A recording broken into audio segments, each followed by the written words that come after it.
اتنے معاملات ہیں لوگوں کے، ایک ٹائم پر آپ کو نا جو پوری دنیا کے سمندر کو اپنے اندر اتارنا ہوتا ہے نا، وہ اپنی کمٹمنٹ سے اتارتا ہے. دشمن دوست کیسے بنتے ہیں لوگ پوچھتے ہیں، کمٹمنٹ. ان کو یہ بتا کے کہ میں مرنے کے لیے تیار ہوں، تم تیار ہو مرنے کے لیے، تم مرو گے میرے مقابلے میں. if you willing to die. ایک لڑائی ہوئی تھی ہماری زندگی میں کبھی، تو میں مطلب اتنا مسائل تو زندگی میں ہمیشہ سے رہتے ہیں، تو میں ہمیشہ اپنی ٹیم کو کہتا ہوں are you ready to die for what we believe in. Stack کے اوپر جو بھی لگا ہوا ہے، جیت دو پٹھوں میں، دو ککڑ میں، دو ہاتھیوں کی لڑائی کے اندر جیت اس کی ہوتی ہے جو مرنے کے لیے تیار ہوتا ہے، جو مرنے کے لیے تیار ہوتا ہے. That's it. جب روم کے اندر مسلمانوں نے فتوحات کا سلسلہ شروع کیا، جنگی ایکسپیڈیشنز کا، تو کانسٹنٹینوپل اور یہ سارے ایریا کا جو جرنیل تھا اس نے پوچھا اپنی رومی فوجوں سے، تمہارے پاس کیا بندے زیادہ نہیں ہیں؟ کیونکہ وہ بندے زیادہ ہیں کیا مسلمانوں کے؟ کہا نہیں، ان کے بندے بھی کم ہیں. تمہارے پاس کیا آرسنل بہت کم ہے ان کے مقابلے میں؟ وارفیئر کے اندر تم لوگ کمزور ہو، تم لوگوں کی کیا ان کی زیادہ جنگی مشقیں؟ میں کہہ رہا نہیں، ان کے پاس تو ہتھیار مال ہی نہیں ہے اتنا. تو انہوں نے پھر پوچھا بھائی کیا وجوہات ہے کہ مسلمان اتنا زیادہ سکسیسفل ہو رہے ہیں دنیا میں، تو اس طریقے سے تم رومن امپائر ہو. انہوں نے بولا بھائی وہ آتا ہی مرنے کے لیے، اس کو کیسے ماریں جو آتا ہی مرنے کے لیے؟ یہ عرب سے کچھ لوگ آئے ہیں، یہ آتے ہی صرف یہ مرنے کے لیے آئے ہیں، ایسے کو آپ ہرا ہی نہیں سکتے جو آیا ہی مرنے کے لیے. And that is what the Muslim امہ واز. یہ تھی امت مسلمہ. ان سے اللہ کے نبی نے انہیں موت سے محبت کرا دی تھی اور فرمایا تھا کہ تم لوگ جھاگ کی طرح ہو جاؤ گے اور کافر تمہیں پلیٹوں میں رکھ کے گاجر مولیوں کی طرح کاٹ کے کھا جائے گا. کیوں؟ جب تمہیں میں وہن آ جائے گا. وہن. صحابہ نے پوچھا وہن کیا ہوتا ہے؟ پہلے تو انہوں نے کہا کیا یہ ہم لوگ نمبرز میں کام ہوں گے؟ تو آپ نے فرمایا نہیں، بل انتم کثیر، نمبر تو تمہارے بہت ہائے ہوں گے، 1.5 ارب مسلمان ہیں، لیکن اوقات تمہاری جھاگ جتنی ہوگی، پانی اٹھا کے یہاں سے وہاں پھینک دے گا. تو انہوں نے پوچھا پھر ہمیں ہوگا کیا؟ انہوں نے کہا وہن. تمہیں حب دنیا و کراہیت الموت، تمہیں موت سے نفرت ہو جائے گی، اور دنیا اور اس کے ڈائنامکس اور اس کی میتھمیٹکس، دنیا جس فارمیٹ میں بھی ایگزسٹ کرتی ہے، artificial intelligence, robotics, buildings, Dubai, France, Rome, Paris, Amsterdam, یہ دنیا جو بنائی ہے نا ان لوگوں نے، یہ دنیا کی تمہارے اندر نا دل لگ جائے گی. اس دنیا کے ساتھ دنیا تمہارے دل میں نہیں ہوگی ایک زمانے میں، مگر تم دنیا کانکر کر رہے ہوگے. میں تمہیں تارے کی دنیا نہیں بنا رہا، میں تمہیں تارے کی دنیا، اللہ کے نبی کہتے تھے I'm not making you a monastic over here، میں تمہیں تارے کی دنیا نہیں بنا رہا، لیکن ہماری فکر کے اندر دنیا کو کانکر کرنا ہوتا ہے دنیا کو دل میں ڈالے بغیر. پانی دنیا ہے، کشتی ایک مومن کا دل ہے. پانی کشتی سے باہر رہے گا، کشتی پانی پہ غالب رہے گی. پانی کشتی کے اندر آیا، کشتی ڈوب جائے گی. تم نے پوری دنیا فتح کر لینی ہے، اور کر لو گے اس حد تک کہ فارس کے کنگن بھی جو ہے نا، وہ فارس کے بادشاہ کے کنگن بھی تمہارے قدموں میں ہوں گے. جب مسلمانوں کے پاس کھانے کے لیے نہیں تھا اور خندق کی جنگ میں خندق کھودنے کے لیے اوزار نہیں تھے، تو یہ منافقین ہنستے تھے مسلمانوں کے اوپر، یار یہ جو ایک پتھر نہیں توڑ پا رہے خندق کے اندر، ان کے پاس اوزار نہیں ہے، یہ فارس فتح کریں گے جو سپر پاور ہے. اور وہ ہوا. آپ صلی اللہ علیہ وسلم مسکرائے، حضرت عمر مسکرائے جب فارس کے کنگن آئے، اور پھر بانٹے انہوں نے جن کو وہ دینے والے تھے. تو پوائنٹ یہ ہے کہ مرنے کے لیے تیار تھے مسلمان. جو پرابلم ہے نا آج ہماری امت میں، جو ہم ذلیل و خوار ہو رہے ہیں دنیا میں، میں اپنی بات کرتا ہوں، میں لوگوں کی کیا بات کروں. وہ ایک زمانہ تھا جب ہم مرنے کے لیے تیار تھے. اتنی ترقی کی اللہ نے، دیکھیں مجھے کہاں سے کہاں پہنچایا. جب انسان شروعات کر، تو میں نے آج ابھی سے پہلے بھی ایک کلپ میں نے ریکارڈ کیا، وہ کنیکشن کی وجہ سے ٹوٹ گیا. زندگی کیا ہے؟ زندگی کمٹمنٹ کا نام ہے کہ آپ اپنے سوچ اور نظریے، اپنے عقیدے، اپنے منہج، اپنے طریق، اپنے سلوک کے ساتھ کتنی کمٹمنٹ رکھتے ہیں.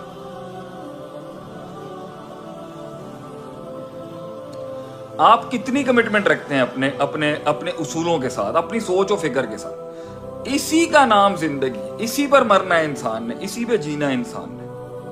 تو لوگوں کی کمٹمنٹ اپنے آپ سے، اپنے رب کے ساتھ خراب تب ہوتی ہیں جب بہت مار پڑ رہی ہوتی ہے، یا جب بہت زیادہ منو سلوا اتر رہا ہوتا ہے آسمان سے، جب بہت زیادہ سسٹم میں مار پڑ رہی ہوتی ہے تب بھی پتہ چل جاتا ہے کہ بھائی اس کی کمٹمنٹ کتنی ہے. اور جب بہت زیادہ خوشحالی کے دروازے کھل جاتے ہیں نا تب بھی انسان کی کمٹمنٹ اور اوقات پتہ چل جاتی ہے. تو اس لیے زندگی عہدے اور وعدوں کا نام ہے. زندگی اپنے آپ سے اپنے رب سے کیے ہوئے وعدوں کا نام ہے. اور اللہ کہتا ہے نا وَإِذْ أَخَذْنَا، جب ہم نے بنی اسرائیل سے میثاق لیا، عہدے لیے، وعدے لیے ہم نے ان سے، وہ مکر گئے. انہوں نے کہا سمعنا وعصینا، ہم سنتے ہیں مگر ہم نافرمانی کرتے. تو ہماری امت کو اللہ کے نبی نے یہ کلمے، ہماری امت نے نبی کو یہ کلمے دیے کہ ہم یہودیوں والی بات نہیں کریں گے. جب ہم پر کمانڈز آئیں گی، ہم پہ احکام آئیں گے آسمانوں سے، ہم کہیں گے سمعنا وأطعنا، اللہ ہم سنتے ہیں ہم اطاعت کرتے ہیں. بہت فرق ہے ہم میں یہودیوں میں. وہ ہمارے برابر بھی نہیں آتے تھے ایک زمانے میں. کمٹمنٹ تھی ہماری کہ اللہ کی بات آ گئی، ہماری کمٹمنٹ ہے، ہم اپنی جان بھی دے دیں گے. وہ ڈر ختم ہو جاتا ہے. تو دو پٹھے جب لڑتے ہیں نا آپس میں، موت کا ڈر جو ہے نا وہ فائنل، وہ ڈیسائسو فیکٹر ہوتا ہے. لوگ مجھ سے پوچھتے ہیں بھائی آپ دو لوگوں کو اینالائز کر رہے ہوتے ہیں یا کسی پارٹی کو اینالائز کر رہے ہوتے ہیں یا کہ ملکی پاوروں کو بھی اینالائز کر رہے ہوتے ہیں، تو آپ کس لحاظ سے دیکھ رہے ہوتے ہیں؟ میں کہتا ہوں بھائی یہ دیکھنے کی بات ہے وہ مرنے کے لیے کتنا تیار ہے اور مارنے کے لیے کتنا تیار ہے.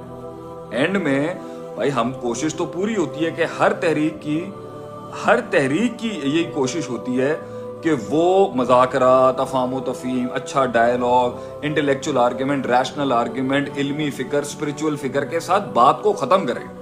مطلب کوئی اگر میرے گریبان تک بھی آئے گا نا، میں 50 آپشن رکھوں گا آگے سے لڑنے سے پہلے. اور یہی آپ صلی اللہ علیہ وسلم کا دین ہے، یہی اسلام ہے کہ اللہ کے نبی نے فرمایا ان سے جب تک لڑو جب تک کہ فتنہ ختم نہیں ہوتا. اگر فتنہ ختم ہو رہا ہے تو پھر تلواریں اٹھانے کا شوق تھوڑی، ہم منڈیاں کاٹنے کے لیے تھوڑی آئے ہیں دنیا کے اندر. ہم تو وہ ریگولیٹ کرانے کے لیے آئے ہیں جو اللہ نے ہمیں ڈیمانڈ دی ہے اپنی کہ بھائی یہ کرواؤ، یہ منواؤ دنیا سے. اس میں ان کا بھلا ہے، انہیں سمجھ نہیں آئے گی لیکن تم منواؤ، تم کرو. تو پوائنٹ یہاں پر یہ ہے کہ مقصد لڑنا تھوڑی ہے. تو جب سارے مذاکرات، افہام و تفہیم، مطلب جو کچھ بھی ہو سکتا ہے، جب وہ نہیں ہوتا پھر لڑتا ہے آدمی، پھر آدمی کہتا ہے بھائی اب تو. اور یہ سارے معاملے میں ایک قوم کو، ایک ملک کو، ایک نظریے کو، ایک نیشن کو مرنے کے لیے تیار ہونا چاہیے. یہ مرنے کے لیے تیار کرایا جاتا ہے. قوموں کو سوسائڈ کی بات نہیں کر رہا میں. یہ مت سمجھے کوئی میری ان باتوں سے کہ شیخ صاحب نے سوسائڈ بمبنگ حلال کر دی ہے. نعوذ باللہ.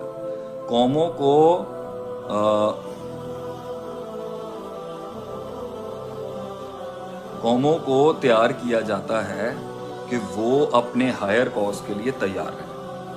That's it. جب اس قوم کے اندر یہ دنیا پرستی سلیبس میں، کریکولم میں، ٹی وی پہ، میڈیا پہ، دنیا ہر جگہ اس کو یہ سکھائی جا رہی ہے، دنیا دنیا دنیا دل میں ڈال کے دنیا نہیں. دنیا اسٹڈی کی جاتی ہے دل سے باہر نکال کے. دنیا کانکر کی جاتی ہے دل سے باہر نکال کے. دنیا پہ لیکچر اور بھاشن دیے جاتے ہیں دنیا باہر نکال کے کہ بیٹا یہ ہے کچھ نہیں، تو نے اس سے امپریس نہیں. اللہ قرآن میں کہہ رہا ہے آپ صلی اللہ علیہ وسلم کی جماعت کو، ان کے شہروں میں جاؤ گے نا، ان کے شہروں میں جاؤ گے، ان کی بڑی بڑی دیواریں اور قلعے دیکھو گے تو اس سے غرر میں نہیں چلے جانا، دھوکے میں مت چلے جانا ان کو دیکھ کے، اپنی اصل پہ رہنا. تو I was discussing a couple of days with my friends, میری دوستوں سے بات چل رہی تھی کہ یہ جو انٹیگریٹی ہوتی ہے انسان کی، جو اسے قائم رکھتی ہے. بھائی پہلے تو غریب تھا، فقیر تھا، درویش تھا، اب دنیا کا فاتح ہو گیا. اب کیا کرے گا؟ اب تو دنیا ماننا شروع. اب تو بڑے بڑے لوگ جو 20 سال سے اگنور کر رہے تھے اب وہ سروں پہ بٹھائیں گے تو انٹیگریٹی رہے گی. حضرت عمر کا یہاں میں ایک مثال دوں گا، اللہ میری اوقات نہیں ہے بات کرنے والی، لیکن بہرحال ہیں تو ہمارے رول ماڈل یہی نا. وہ جب انہوں نے شام فتح کیا نا، حضرت عمر اس ٹائم پر 2/3 دنیا فتح کر چکے تھے. He was the king of 2-3 world، خلیفہ، the biggest man on the planet. تو 7 پیوند لگے ہوئے تھے، 7-8 پیوند لگے ہوئے تھے جبے کے اندر. اور پیوند تو تھے یا نہیں تھے، لیکن آپ کے پاس ایک اونٹ تھا، ایک غلام تھا. آدھا رستہ اونٹ چلتا، آدھا رستہ غلام چلتا. تو حضرت عمر نیچے اٹھ چلتے تھے کہ جب شام کے گیٹ پاس آ رہے تھے، انہوں نے چابیاں ہینڈ اوور کرنی تھی، تو انہوں نے شرط رکھی تھی کہ ہم شام سرنڈر ایک شرط پہ کریں گے کہ آپ کا چیف آئے گا، آپ کا بادشاہ آئے گا، آپ کا رئیس آئے گا ہمارے پاس، آپ کا خلیفہ آئے گا. تو حضرت عمر خود گئے. لوگوں نے منع بھی کیا تھا آپ مت جائیں، کی چال بھی ہو سکتی ہے رومیوں کی، یہ بڑے ڈیش قسم کے لوگ ہوتے ہیں. تو حضرت عمر کا جب وہ ایسے سے وہ گیٹ قریب آ رہا تھا نا تو حضرت عمر کے غلام کو نا شرم آ گئی، اتنا بڑا آدمی ہے اور میں غلام ہوں، میں اوپر ہوں، he is taking the camel along with him. یہ ایسی سادگی کہیں جو نا انسان کی امیج کے معاملات سے ٹھیک نہیں ہوتی. تو حضرت عمر کو اس نے کہا حضرت آپ اوپر آ جائیں، یہ رومی ہیں، یہ بہت پاورفل لوگ ہیں، ان کے یہاں تو بادشاہ آتا ہے، آگے پیچھے گھوڑے اور یہ لمبے لمبے چیریٹس ہوتے ہیں، آپ کس درویشی میں جا رہے ہیں آپ آگے. تو انہوں نے کہا اگر تو جو ہے نا نبی کا صحابی نہ ہوتا ہے یا ہمارے دور کا نہ ہوتا میں تجھے اس بات کے اوپر تیرا میں اشر کر دیتا یہاں پر. تو دیٹس ہاؤ ان کی وہ انٹیگریٹیاں نہیں بدلی جب دنیا کی سپر پاورز ان کے پاس گر گئی. ان کے وہ اصول نہیں ٹوٹے، ان کی وہ چالیں نہیں بدلی جو آپ صلی اللہ علیہ وسلم نے تیار کی تھی. ان کے لیے مین ٹو کانکر دی ورلڈ. اللہ کے نبی نے وہ تیار کیا تھا. تم نے دنیا میں اپنا قلعہ منوانا ہے، تم نے اپنا قلعہ منوانا ہے دنیا کے اندر. ابھی آج تمہیں نہیں مل رہی وہ ریسورس.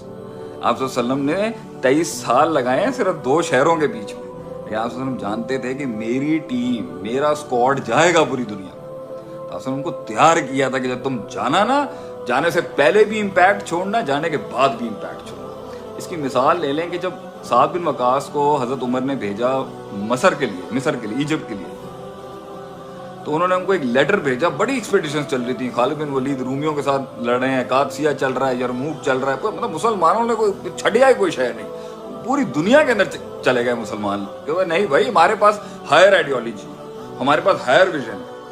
تو انسان اپنے آپ کو جو ایک ہائر بینگ مانتا ہے نا، اللہ کہتا ہے نا ان اکرمکم عند اللہ اتقاکم، تقوی کی بنیاد پر تم اپنی سپریورٹی کلیم کر سکتے ہو کسی کو، تقوی کی بنیاد.